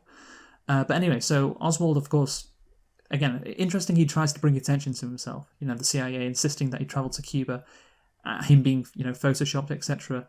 And, Oswald, the name Oswald was being used to buy... his name was being used to buy stuff from Guy Bannister. So, basically they were implicating him in this, which would be weird. No, it wouldn't be weird, would it? Because he doesn't know that. Yeah, because, that's the thing. He clearly thinks he's a patsy because he says it, but all this stuff could be happening without his knowledge. If Oswald was trying to bring attention to himself, that's interesting. It is. Yeah, it is a confusing interaction between the two. That's what I kind of find strange, Oswald's situation as the patsy and how he fits into it. Sorry, he goes to a shooting range and says, "Oh, I thought that I was shooting that son of a bitch Kennedy." Yes. If he truly was a patsy, then he wouldn't say that because he wouldn't want to bring attention to himself, unless he was being shipped out of the country by the CIA. And that was maybe it. Maybe that was it. Yeah. You know, maybe he thought, Maybe Lee Harvey Oswald's secretly still alive, and actually the person who was killed was photoshopped. Okay, but yeah. So then, of course, they meet with David Ferry. First, of course, Clay Shaw. That interview, that's Tommy Lee Jones is so good in that, and I love that interview. And he knows that Garrison can't touch him, and then he sets the media on them. A lot of pressure from either side now, and of course, then they meet with David Ferry. It says that important line: once you're in the agency, they've got you for life. He says that Shaw and Oswald and the Cubans were all agency too. The CIA and the Mafia had mutual interests in getting rid of Castro. And then he says, but who pulls whose chain? Who knows? And then that classic line, it's a mystery wrapped in a riddle inside an enigma. Yes, I do like that line too. Yeah, what a line. This movie is nearly as memorable for its one-liners as Ghostbusters. Yeah, the 2016 version. Yeah, the 2016 version, yeah. When he has a dog called Mike Hat. Yeah, fuck off. But yeah, that's the thing, again, like... He says that's a cool line, but what we see from the movie kind of tries to portray the opposite, where it's like it's not really a mystery wrapped inside a riddle. Like it's very clear. That's true. It's very on the surface. Yes, the CIA wanted him out, the FBI wanted him out, the Cubans wanted him out, the Mafia wanted him out. The Mafia because, of course, what his brother was doing and the fact that they hadn't got their casinos back, as we saw in The Irishman. The Cubans, of course, they wanted Cuba back, and they were frustrated with him not helping with the Bay of Pigs, the CIA for a reduction in power that they got. Yeah, it's not really much of a mystery when people's mutual interests align. Then, so I don't know. I didn't really know. It's a cool line. I don't know really what was the point of that line in this movie. And of course, then Ferry kills himself. They suspect foul play. There's the thing. Fucking Garrison's asking about. What could he have done this to himself? Or because there's an empty box of some fucking drug. And it's like, he took too much, commit suicide that way. Ask the doctor, but we never get there's never any payoff for that. The doctor. So maybe he I think again it's just one of those like, it's suspicious kind of things. They're just like hinted at being suspicious because they're like, he didn't have the problem that this disease is these pills, because the pills are like for low blood pressure, and I think like he doesn't seem like he has low blood pressure. When Stone doesn't pay something off, it's like, I don't have any evidence, but I'll just say it anyway. And that was the case. Like maybe David Ferry did commit suicide. Maybe he did. And like his one person says, his suicide note is a bit fancy. And I'm like, well, if it's your final ever thing you're gonna write. Yeah, so, I would write it fancy. Yeah, try and just I got sick of it. You want to be remembered as somebody who was at least a bit intelligent. And then, of course, we get one of the best scenes in the movie, Michael. When Garrison, he walks past the Lincoln Memorial and he meets Donald Sutherland. I like how he goes past Lincoln because, the Kennedy. And, of course, was Stone trying to compare Garrison to Lincoln? I don't know. I don't think so. Maybe it was just the Kennedy assassination comparison with Lincoln. And, of course, Sutherland says, you're closer than you think. You're really close. And basically Stone... I think that's also a parody in The Simpsons, where I think Smithers... It's when Sideshow Bob steals the election, and Smithers wants to stop him because his ultra-conservative views could contradict Smithers' lifestyle choices. He says, like, you're closer than you think. Yeah. Was that a parody of... what was that movie released in the 70s about... All the Good Men. All the President's Men, sorry, yeah. I was thinking of All the Good Men. What is it? I can't think of what I was even thinking. Is it like 12 Good Men? What's that film with like Tom Cruise? It's called 12 Angry Men, which is the complete opposite of Well Done Anyway. Yeah, but what's the Tom Cruise one? With like a few good men. That's what I was confusing, yeah. So I was thinking of all the President's Men and A Few Good Men. And it became all Good Men. Yeah, A Few Good Men, yes. Okay, so, released 1 year later, I believe. So then, this, by the way, when Garrison meeting this guy called X, completely fake, did not happen at all. That's the thing, I did some research on this, and this was the biggest thing that was, like, completely fake. This is from Top 10 Historically Misleading Films, JFK, Oliver Stone's JFK, blah, blah, blah, blah, blah. Apparently, many took immediate offence to the movie's loose, sometimes psychedelic account of history. One key scene involving a character named X who spills out most of the conspiracy's details almost certainly never took place. Basically, that's not surprising. And I didn't expect this to be true. While I was watching it in real time, I was like, this isn't true, because the thing is, Oliver Stone is using this Donald Sutherland character to basically expose what the CIA have done. Like all of the things that the CIA have done wrong are wrapped up in this one character. Black Ops, propaganda, rigging elections, starting coups. He helped Nazi intelligence escape after World War II, for instance. And he's just a bad guy who did bad stuff for an evil agency. And, and this again, he says a lot of people were pissed after Cuba, with the Bay of Pigs, of course. And you can imagine that these people who are very arrogant, who are used to getting everything their own way, like fucking Cuban exiles, my God, they must have been so pissed. The mafia, they're used to getting things their own way. The CIA, the intelligence people, the FBI, oh, you better believe they're used to getting things their own way, and then they don't. Yeah, they'd be very pissed. And he explains the thing about getting the paper in New Zealand, and it's a cover story being put out by the CIA. Again, because this character doesn't exist. Yeah, exactly. Yeah, that's kind of the funny thing about this guy. Yeah, I don't know why specifically they talk about his experience going to the South Pole. Again, it's just like you don't need that. You can just have him find out about it in New Zealand. Story. Yeah. But yeah, he says basically it would look like an army presence in Dallas, but there were so many screw-ups it had to be intentional in terms of the security, a complete violation of protection codes.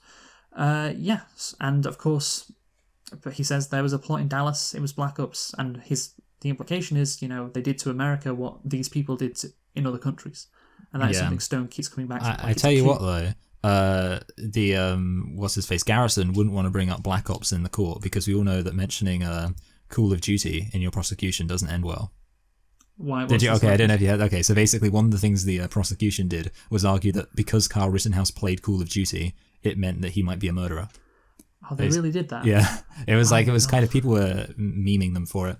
And the thing is, when I went to look up the reactions to the case, somebody said, there was a tweet I knew it was over for the prosecution as soon as they argued that playing Call of Duty makes you a murderer. And yeah, but it wasn't a good move. To be fair to the prosecution, what else did they have left after the judge threw everything else out? Yeah. That they had. It's just, well, we're down to he just plays Call of Duty. That's the only thing we can use against this kid. Yeah. But yeah. No, but yeah, that's convenient, isn't it? Because I was thinking about that, Black Ops. It's funny that it's an actual thing as well as a video game. Yeah. It's crazy. Yeah, but isn't it? The difference is in it's the like Black when Ops I found video, out World War II was real. Yeah, the difference is the Black Ops in the video game. The Black Ops are the good guys. Yeah, I know. Yeah, that's the thing. Yeah, that's a funny thing. Yeah. Anyway, so this is all crucial because he is saying this guy. All of this is independent of Oswald. Oswald had absolutely nothing to do with it. The phones went out in Washington. To stop the wrong story from spreading if everything went wrong. Again, that's just an opinion. And it could just be a coincidence. I don't if the phones were out for an hour. Would that stop the story spreading? I don't know. That just seems a bit flimsy. The cabinet were in Asia. That definitely could have something to do with it, but I'm not sure. Again, the cabinet, who really cares? And there were troops in the air to control a riot. Again, that's a bit I'm not sure, lad. That could just be troops were in the air. But the key thing is Alan Dulles, of course, he was investigating the assassination of the man who he fired. Yeah, why was he doing that? That's pretty key. And yeah, he says Kennedy sent shockwaves through Washington when he fired them and tried to split the CIA up. And again, I come back to, yes, they absolutely would go berserk. These people who are used to getting everything their own way, literally controlling the world. And this fucking wannabe president, he was never even going to be president. He won the election by 1,000 votes or whatever. Yeah. And he's young, he doesn't know what he's doing. He's just in there because he's handsome. He comes in and then kicks them off. God, they'd be pissed off with him. They'd be so pissed off with him. No, again, you really can't blame them. Yeah. There's more talk about Operation Mongoose, based in Miami University. Again, universities, always a hotbed for left-wing radicalism. And then they talk about Vietnam and budget cuts. And, Bell helicopters are brought up, linking back up to later. Yeah. And then, this goes into a rant about the military-industrial complex, and I thought this was very weird considering this guy, Donald Sutherland, was central to that. He was very much part of this industrial complex, and he did things which were horrible.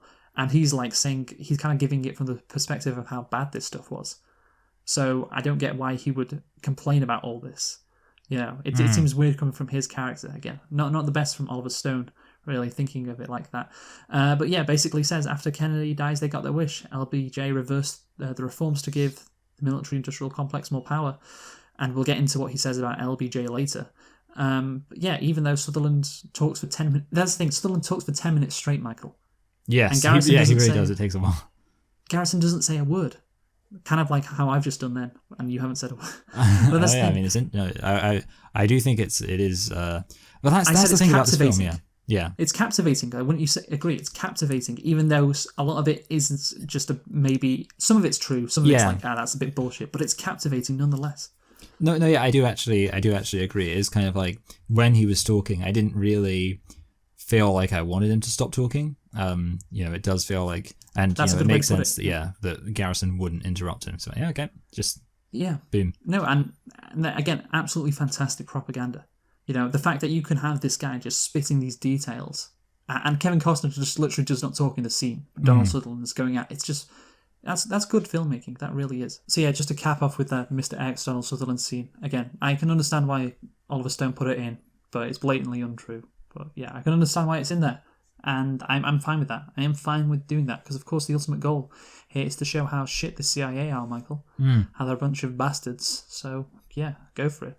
Give me that propaganda. I'll eat it up. So anyway, of course Sutherland convinces Garrison to make an arrest, and yeah, that's the right move. Show Clay Shaw to everyone. Show you have got actually something there, because immediately the narrative switches, and then Warren and the FBI, they're on the defensive, and of course they try to destroy his reputation.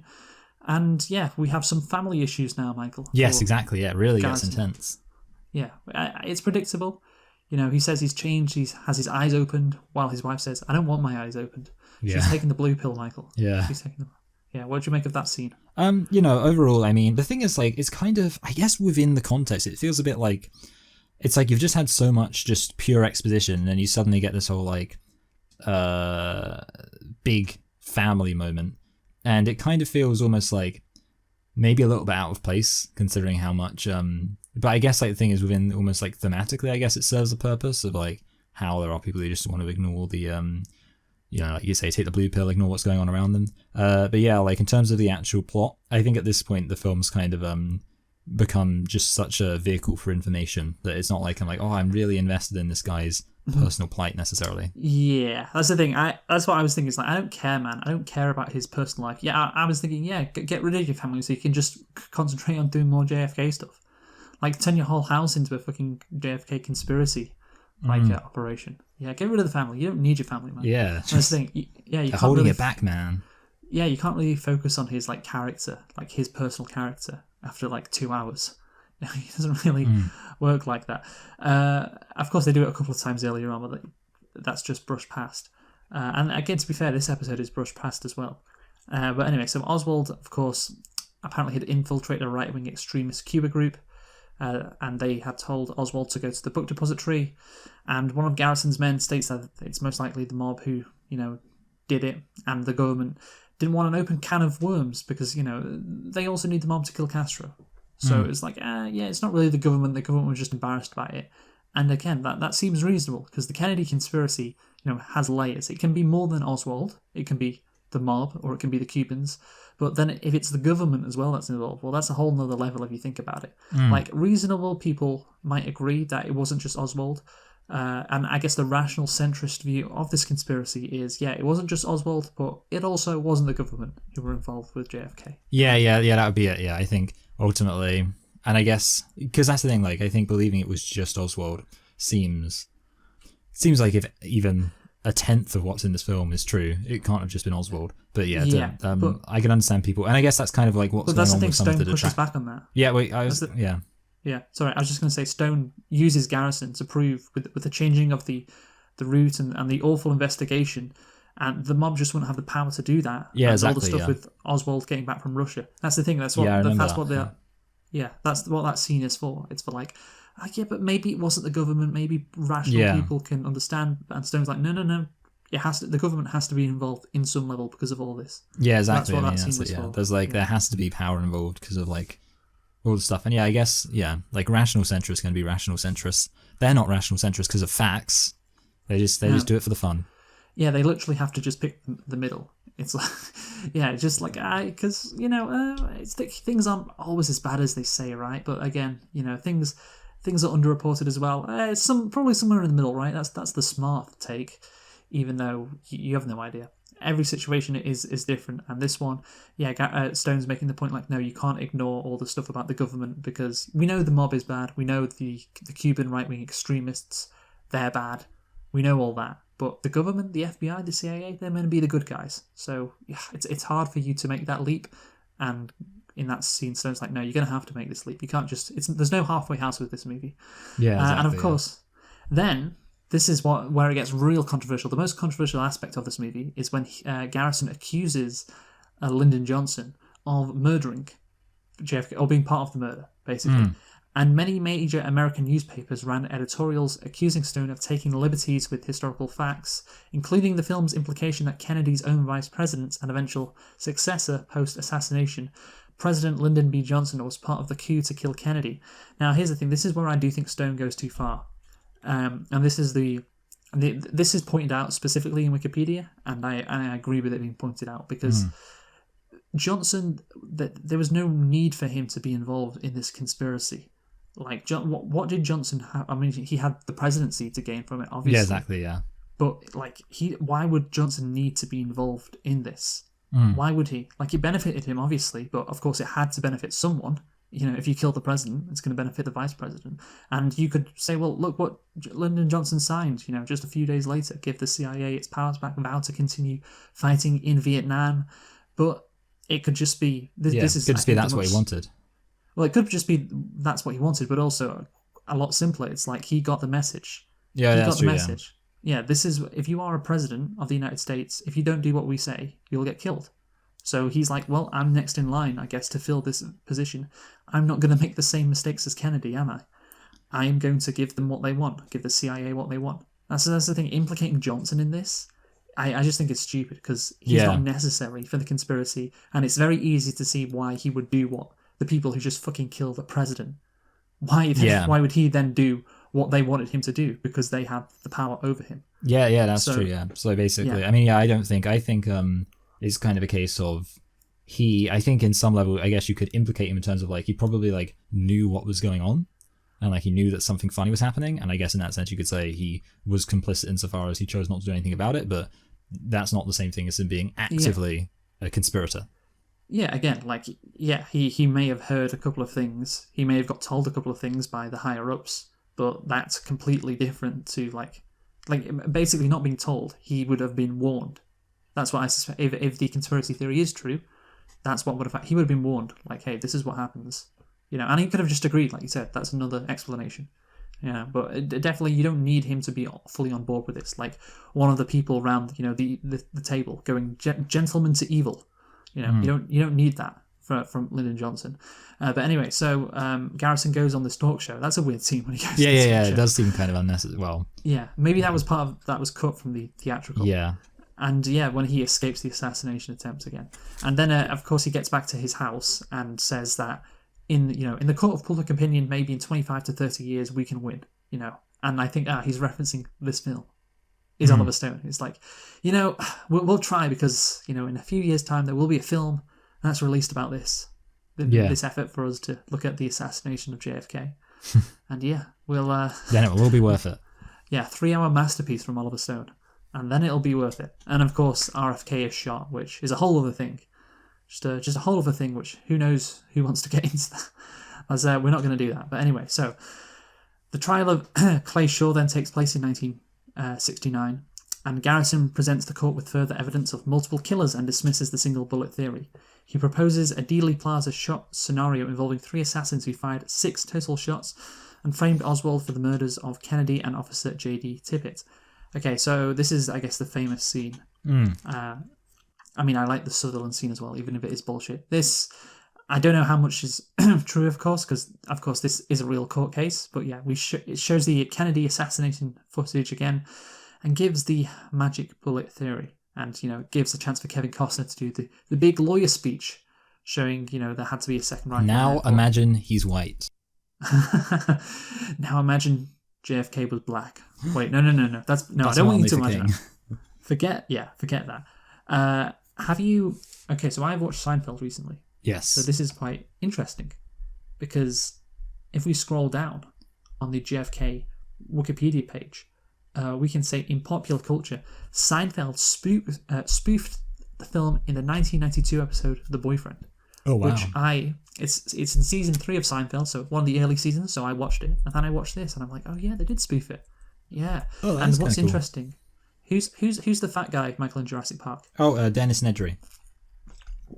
What's the name of the actor? I actually don't know the name of the actor, to be honest. He's got a I mean, he's not like that famous of an actor, to be fair. So, Is he not? well, I mean, I know he's been in like some stuff, but What else has he been in? he's been in bloody Space Jam. Okay, what else? I mean, obviously he's been in You Seinfeld. don't He's know. been in Seinfeld. There we go. So you do know he's been in Seinfeld. There Yeah. you go. See, I knew all along, Michael. So his name is, by the way, Wayne Knight. That's his name. Oh, The that's a actor, pretty of course. cool name for a guy Yeah. who doesn't look very cool.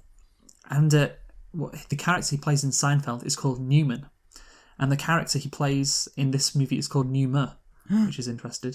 Numa Berthel. But the thing is really interesting, Michael, is of course he is in the scene when Kevin Costner is like, the bullet hits this person, showing the magic bullet. In the Seinfeld parody, he is also in that role, the actor. Oh wow, yeah, actually that's mental. Yeah. So Kramer is behind. Kramer's the one behind, and he's called Newman. Wayne Knight is in front, and they show it, and it's like, and basically it's a spit. That's the parody. So instead of a bullet in the Kennedy assassination, it was a spit, and they think the person who spat at them was I think Keith Hernandez. That's his name, a baseball player, but it's actually someone else. It's actually another member of the Mets baseball team who spat at them. And they used that construction, and Seinfeld does that construction to show that in fact it was not it was not Keith Hernandez who spat at them, and that was that's the parody. And I looked on that episode. Apparently, it's that episode of Seinfeld called "The Boyfriend" is the fourth best episode of TV ever, or sitcom, fourth best sitcom episode ever. Oh I wow. think. Yeah, so I mean it was good. I don't know if it was that good, but anyway, Michael. So that's something I wanted to mention. And then it's interesting, right? No, yeah, that is actually. I do like that little bit of trivia. I'll have to watch Seinfeld at some point. Yeah. So then we get the autopsy, when the body's taken to Washington and it was completely botched for whatever reason, and then we have, I think, the best part of the movie, in terms of it being just the idea of creating this movie, like a reconstruction of Garrison's effort to show that the assassination of JFK was a conspiracy. You use the real footage from the Kennedy assassination to show that he couldn't have been shot from the book depository. You break it down frame by frame.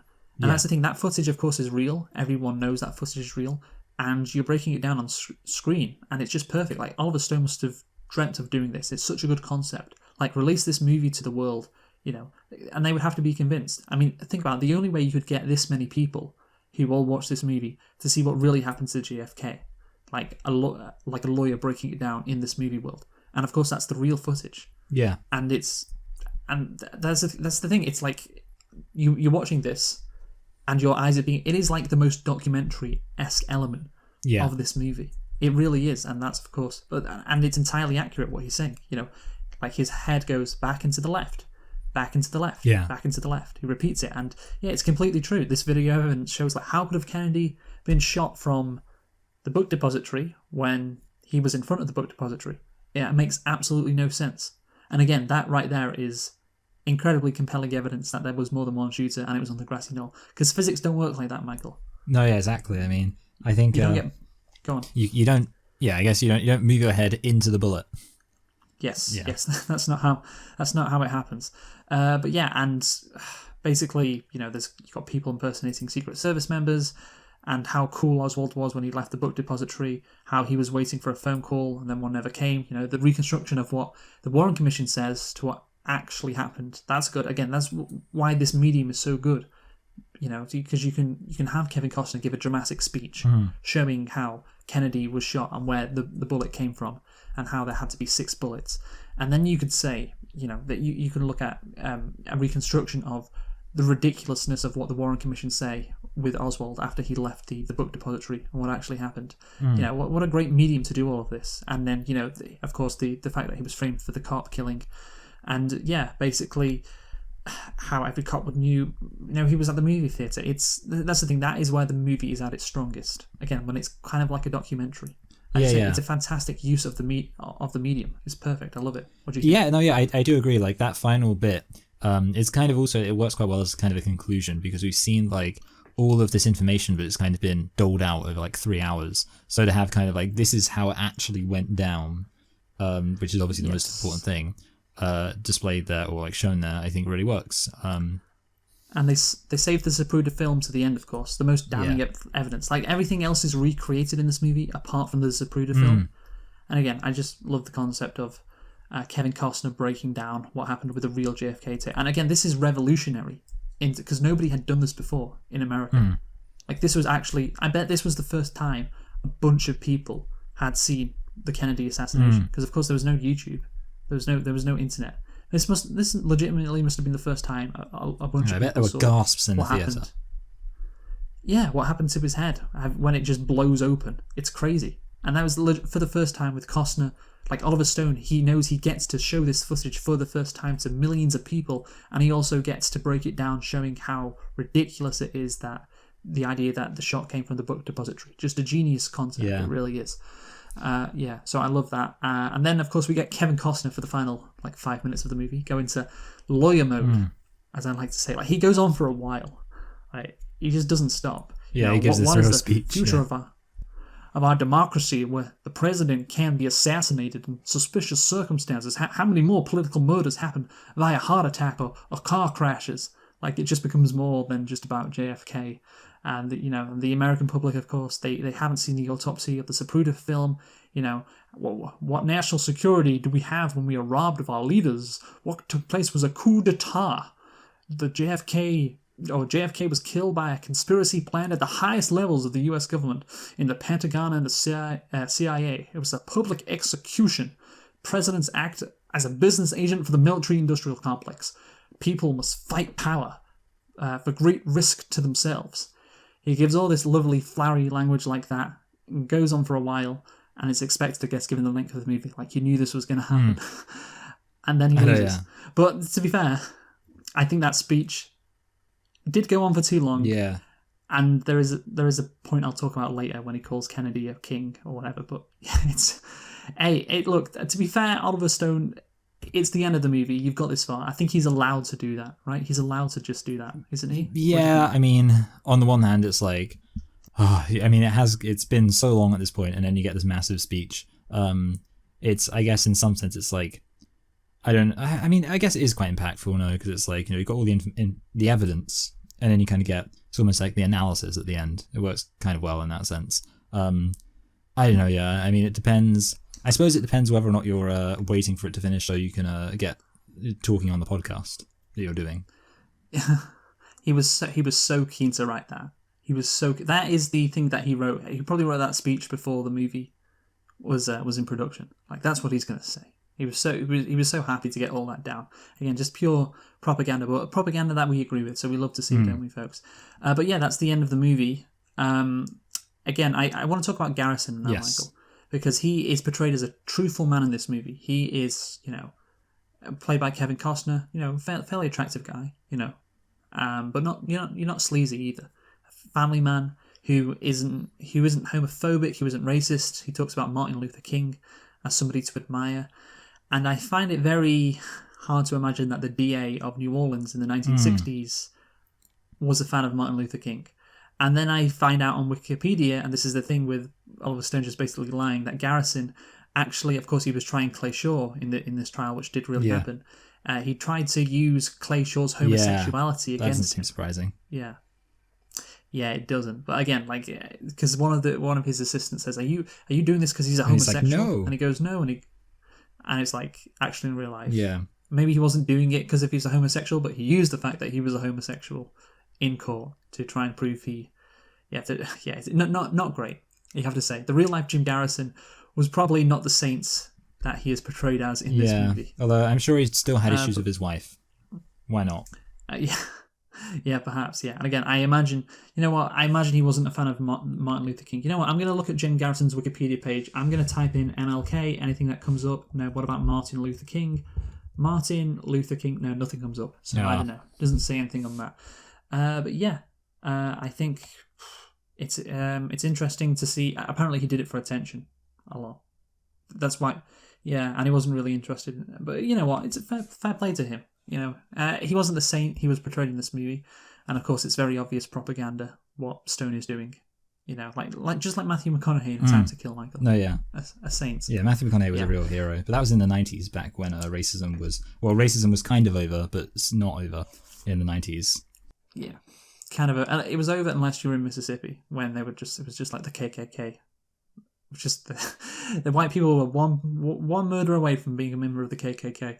But anyway, so let's get into how this movie portrays Kennedy, Michael. As a hero. Because this is the thing. Of course, he was killed by the CIA and the mob and the mafia. The mob and that's the same fucking thing. And he was. You shouldn't kill anyone. No. You shouldn't kill a president, even though he did win his election. But the mafia fixed it for him, which is another reason why they're pissed off at him and his brother for investigating him after they fucking gave him the election. But yeah, basically, this movie portrays Kennedy as, again, a saint, just like it portrays Garrison. And again, just pure propaganda. It really is. The black maid, I like when she says Kennedy was a fine man. Yeah, and they portray Kennedy as someone who wanted peace with the Soviets. He said that Vietnam was unwinnable. And after he got assassinated, Vietnam started for real. See, beforehand, it wasn't really going. It was just kind of in the background. And then once he gets assassinated, it starts for real. And he was a threat to the CIA and to the Cold War. I agree with the CIA threat, definitely. Was he a threat to the Cold War? Not really. Yeah, I was kind of suspicious of that when it was acting as if like, the implication of the film was like, if JFK had stayed in charge, the Cold War would have been like over. Yeah. Donald Sutherland says Kennedy wanted to end the Cold War in his second term. I was like, where the fuck did you get that from? Where did you get that from? He wanted more peace with the Soviets, but he was very much invested in the domino theory. The idea that, if communism goes to one country, it goes to another, like dominoes. And he was very, very, in his inaugural address, he said, we will fight any foe, wage any war to defeat communism, basically. Yeah. So, yeah, I'm not sure how you can say he was trying to end the Cold War. But yeah, and again, I love it when Garrison says to Sutherland, I can't believe he was killed for wanting to change things. Just what else would he be killed for? Yeah. People don't get in trouble for keeping things the same. Yeah, exactly. And yeah, again, this whole portrayal of Kennedy being a brave man. And that's the thing, for a lot of boomers, I think Oliver Stone is a boomer. He was a symbol of, the 1960s, things are getting better. He was shot, he was killed. And for a lot of boomers, that was very traumatic for them. Even though he just wasn't that great. He was just a fucking average president. He, by the way, actually, at the time he was killed, he was very popular. Yeah, that makes sense. He was very popular. Yeah, but he wasn't anything special. And I get. That's the thing. Dwight Eisenhower warned about the military-industrial complex. He didn't really do anything to stop them. And the next president, Kennedy, did try to stop them to some extent, obviously. But yeah, he's definitely not outrageously good or a saint. And of course, he cheated. Yeah, which is the worst thing you can do. We can't forget. Although to be fair, so did MLK. So I guess there's a whole thing about like people in the 60s. People in the 60s who were kind of good at getting assassinated also cheated on their wife. Yes. And then the most embarrassing line in the movie is said, which is, "Do not forget your dying king," which is what fucking Garrison says about JFK. He's not a king. Isn't the whole point? Yeah. He's not a king. He's a president. Democracy, constitution. I would like it if it ended with him establishing a absolute monarchy.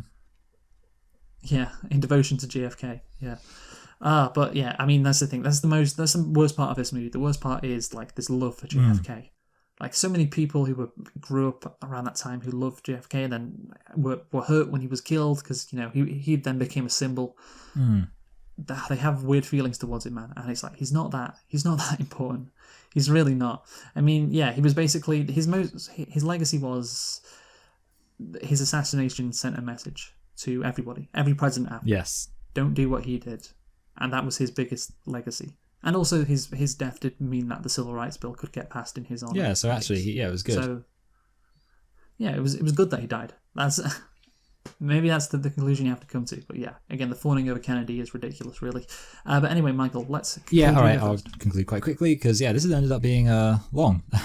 A bit like the film, so I guess it all works out. Overall, I mean, the main thing is, it's kind of like, I was thinking about this while you were talking about how Garrison isn't like this perfect like moral guy in reality, and you think like actually there could have been an interesting story to tell about this guy and kind of the fact he was crazy, and maybe he was a bit like, there is a real story in terms of who this guy was. And I do feel like other investigative journalism things have done a better job at that when there's been films, actually, and I think there was an opportunity here, and I feel like it's kind of a shame that was missed. I would agree with you that it's interesting to have just gone so full out, basically just information dump, and like that's good. I guess the issue is it's kind of like, on the one hand, if this film was almost like, it's almost like if this film was like a documentary, and you could change not that much about it, and I'd probably say, oh yeah, it's a pretty good documentary. But then the fact it's like a film kind of means it's like there are certain things that I just would want in terms of like intrigue on a more plot-based level that's not really there. So there's a lot of intrigue, in terms of like the conspiracy and stuff like that, but it is, the whole just like raw information dump aspect of it is not that impressive. I was kind of thinking, I was like, I don't think I actually want to give it more than a 6. I did say like I just about like it, which might imply a low 6, but I'm just gonna say a middling 6. Which respect. I agree with you. Respect for him and like his whole like just going balls to the wall with the info dump.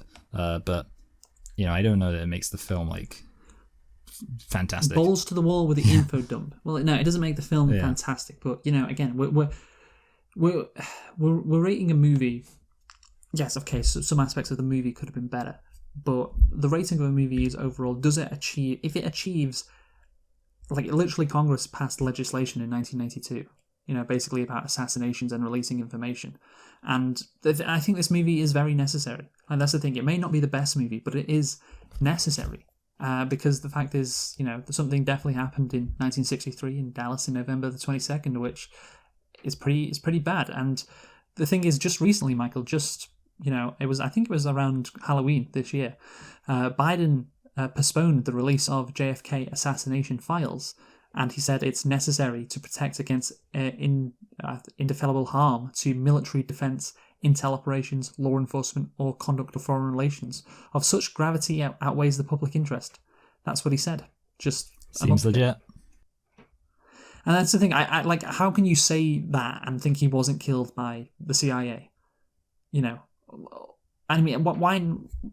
I don't. So that's the thing. Like, people need to know that the Central Intelligence Agency, the people who are meant to protect Americans safe, can just kill a president. And that's the thing. Like, I was worried. Well, I had a suspicion. Of course, it never materialized, that if Bernie Sanders got close to the presidency, given who he was, he would be, somehow, some way gotten rid of. Maybe it wouldn't be an outright assassination attempt. Maybe he would be too ill, etc., so it wouldn't be so dramatic. I don't know, but that was what I was worried about, because you look at the CIA's past, and it's like, yeah, they would do something like that, and it's important for, have you seen that Jack Ryan stuff, Michael? Oh, you mean have I seen that Jack Ryan stuff? Is that the thing starring John Krasinski? Yeah, from Jim. Or am I just being crazy? Okay, yeah. Again, like, just propaganda for the CIA, basically, and people did with this movie. People need to know what a horrible organization it is, and how it acts way beyond just defending America. No, just they think they can do whatever the fuck they want, including literally kill the most powerful man on earth, the president, who's meant to be their fucking boss. And again, when you have that much unchecked power, that is, and using it for really bad means, that is pretty bad. And Oliver Stone had to call it out. And of course, some of the stuff in this movie is bullshit, but again, it's a movie that, yeah, maybe you can say it's dumb and the Lyndon Johnson stuff isn't great, but hey, I think it's necessary, just to shine a light on something that needs to be shone a light on. And it's, you sacrifice how good a movie is just for propaganda, to give the viewers all this information about it. Hey, I have to respect that, especially for a cause which I think is very much necessary. So yeah, I am going to say that this JFK movie, I'm going to give it, Michael, an 8 out of 10. Oh, lovely. 8 out of 10. So let's guess, Michael. Let's guess what score House of Gucci is going to get. Oh, okay. Yeah. Okay, so have you got a number in your head? Yeah, sure. I have a number in my head. What do you mean, yeah, sure? Do you? Okay, I've got a number in my head. It's a pretty meaningless number. Well, let's go then. Right, I'm ready. 3, 2, 1. 57. 64. Okay. 64 for you, 57 for me. That's interesting because Ghostbusters, Michael. Ghostbusters. Yes. Afterlife, which we guessed last week. You guessed 65, I guessed 68. It is in fact 63. So you were 2 off, I was 5 off, which means your score is now 110, and my score is now 109, which means I am winning by a single point. Wow. In this battle. This is more exciting than Hamilton. I think I've already said exciting than Hamilton and Verstappen's championship battle in Formula 1. But yeah, there you go. And let's see who comes out best next week with House of Gucci. But anyway, what are we reviewing next week, Michael? Well, next week we're reviewing Harry Potter. There we go. And that will be for the 20-year anniversary. 20-year anniversary of the Philosopher's Stone. Yes. And just how I respect so much Oliver Stone. You will have to go on a rant about how much you respect the creator of. Yes, exactly. I'm looking forward to that. Yeah, anyway, so thank you for watching. We've been selecting and reflecting on House of Gucci. So, no, we haven't. Nope. JFK, who have you been, Michael? I've been Michael. I've been Luke. Thanks for listening and goodbye. Goodbye.